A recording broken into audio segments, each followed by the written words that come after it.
Bienvenue dans cette minute utile du musicien. Aujourd'hui, on va essayer de voir qu'en fait, on peut chercher des accords qui aillent avec notre penta. Souvent, on se dit quel penta je peux jouer sur ces accords-là, mais on se pose jamais la question de si j'ai une mélodie en penta ou si je veux faire une mélodie en penta, avec quels accords je peux l'accompagner. En fait, c'est assez simple, c'est qu'il y a plein de possibilités, mais la première base, c'est d'harmoniser la gamme penta. Si vous connaissez les intervalles, alors rien de plus simple, vous prenez les notes de la penta uniquement et vous essayez de fabriquer des accords avec ces notes-là. Basta, ok ? Vous allez trouver des accords qui sont des accords connus là, et puis des accords qui sont des accords chelous à vous. Il n'y a pas de problème. S'il vous plaît, c'est cela qu'il faut utiliser. Et si vous ne connaissez pas les intervalles, alors ça va être un peu plus compliqué. Moi, je vous propose de regarder ça sur le 12, comme ça va vous donner plein de solutions, d'accord ?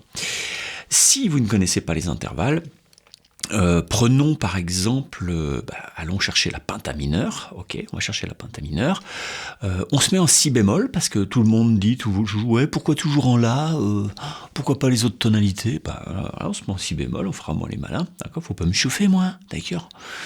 À ce propos, pourquoi plein de thèmes sont en si bémol et en mi bémol, dès que vous faites du jazz par exemple, c'est parce que les sax souvent sont en si bémol et mi bémol. Okay. Et du coup, ils ont tendance à composer des thèmes qui peuvent les arranger pour les doigter. Dans le blues un peu rural, etc., ou le blues tout court électrique, il y a beaucoup de thèmes et beaucoup de morceaux qui sont en mi, en la, en sol, ok. C'est parce que c'est des trucs de guitaristes, ok. C'est simple, hein, la vie c'est simple. Ici, j'en profite pour vous montrer, il y a un nouvel affichage. Le petit Nico, il s'est encore bien cassé le cul pour vous. Il a mis les intervalles en noir et blanc, d'accord ? Parce que souvent, c'est vrai on a des codes pour les intervalles, puis ça permet de repérer les choses. Mais si on veut juste voir le tout avec juste l'indication d'intervalle, alors il l'a mis en noir et blanc, ok ? Ce que je fais par rapport à cette penta de si bémol, penta mineure de si bémol, c'est que je vais aller demander au 12 de m'afficher tous les accords. Okay, je peux les trouver moi-même. Si je suis malin, si je suis curieux, si j'ai du temps, je peux le faire. Mais le 12, il fait ça. Donc je fais accord, j'appuie sur la grille. Lui, il me trouve 312 accords qui sont purement connectés à la gamme penta mineure. C'est-à-dire qu'il y a déjà 312 accords qui sont là, qui t'attendent pour être joués par-dessus cette gamme penta mineure et qui iront parfaitement, puisqu'ils sont fabriqués avec les notes de la gamme penta mineure. Okay. Moi je trouve que ça fait trop, donc je me dis tiens, je vais en choisir un qui va être sur le premier degré, d'accord, c'est-à-dire un si bémol quelque chose. Ok. Si je clique sur le 1, il m'en trouve 79. 79 c'est encore beaucoup pour choisir. Alors je vais me dire tiens, choisissons un add 11, un mineur add 11. Et comme ça, il m'en propose moins. Moi, je vais choisir celui-là. À ce propos, un mineur add 11, c'est quoi par rapport à un mineur 11 ? Il y a une fine différence, qui est plutôt une différence de nomenclature et voilà. En gros, ça veut dire la même chose, mais il y a quand même une différence. Okay ? Un add 11, c'est que c'est juste la triade mineure. Le si bémol mineur. Le si bémol mineur avec ses trois notes à lui. Ok, un si bémol, un bon gros si bémol mineur. Et puis tu lui ajoutes une 11e.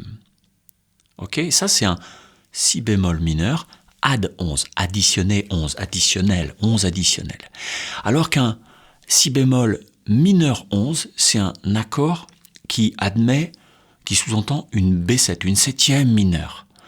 Et aussi une 9e. La 9e n'est pas tout le temps jouée, parce qu'après, une fois que tu admets un gros accord comme ça, tu es capable d'enlever des notes. Tu peux le jouer défectif, c'est même conseillé. Si tu joues un 13 avec toutes les notes, ça te fait quand même 7 notes dedans. Okay ? Donc à chaque fois qu'on rajoute des enrichissements, on vire des notes basiques de l'accord. C'est comme ça. On commence par virer la quinte, puis après la fondamentale, puis voilà. Okay ? Donc un mineur 11, il admet surtout une 7e mineure et une 9e. Okay ? Bon, on s'en fout. Pour l'instant, on s'en fout. Ce que je vais faire, c'est que je vais choisir par exemple celui-là. Ok. Alors, il n'est pas facile à faire, mais il est beau. Donc tu te dis, ouais, mais alors, qu'est-ce que j'en fais ? Tu l'enregistres. C'est notre accord.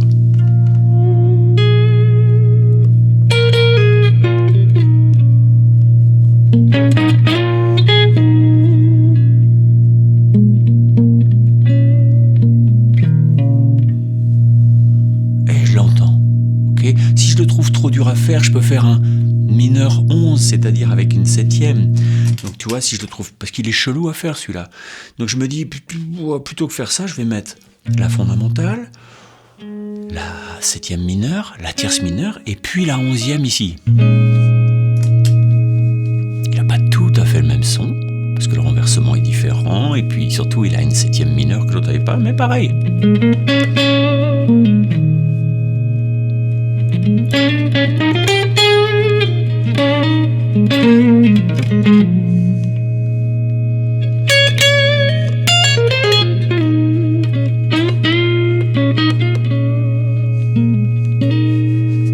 Et tu peux jouer ta penta mineure par-dessus.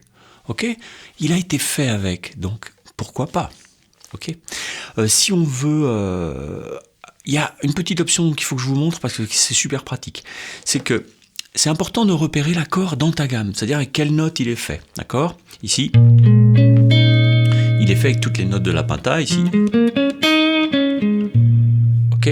Mais c'est bien, si tu appuies sur l'œil, d'accord ? Tu vois ton accord ici. Reprenons l'autre de tout à l'heure. Tu prends l'œil, tu appuies sur l'œil et ça te le montre dans la gamme. C'est-à-dire, il est où dans la gamme, dans tout le manche. D'accord ? Première étape.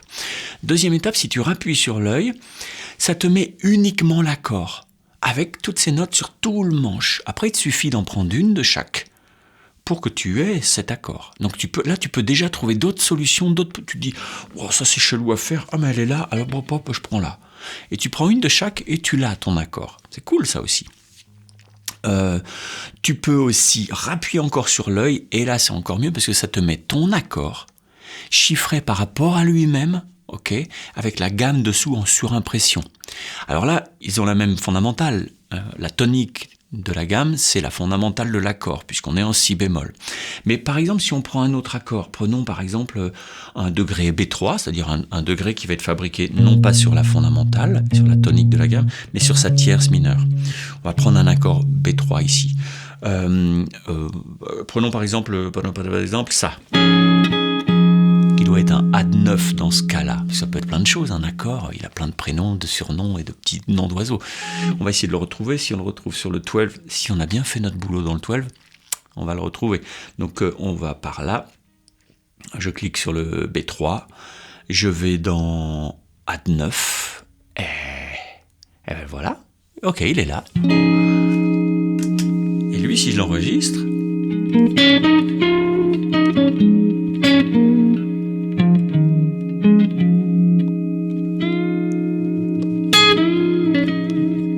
il y est.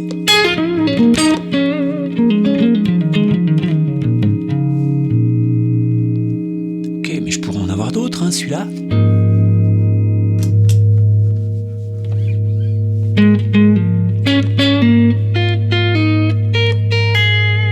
Ok, je pourrais avoir, je sais pas moi, celui-là.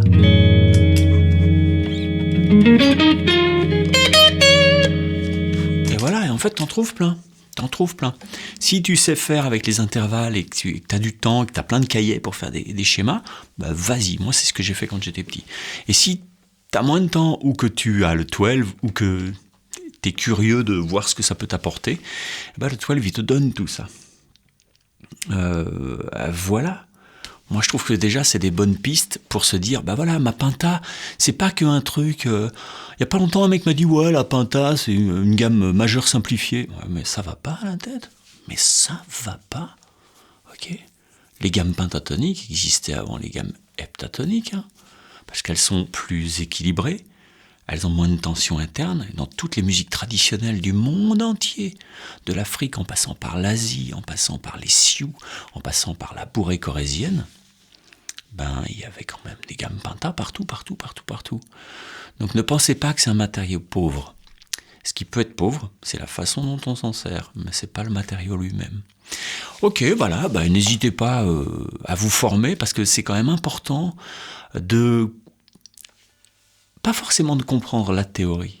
C'est pas ça que je dis. Ce que je dis, c'est qu'il faut trouver le moyen de faire comprendre à vos oreilles.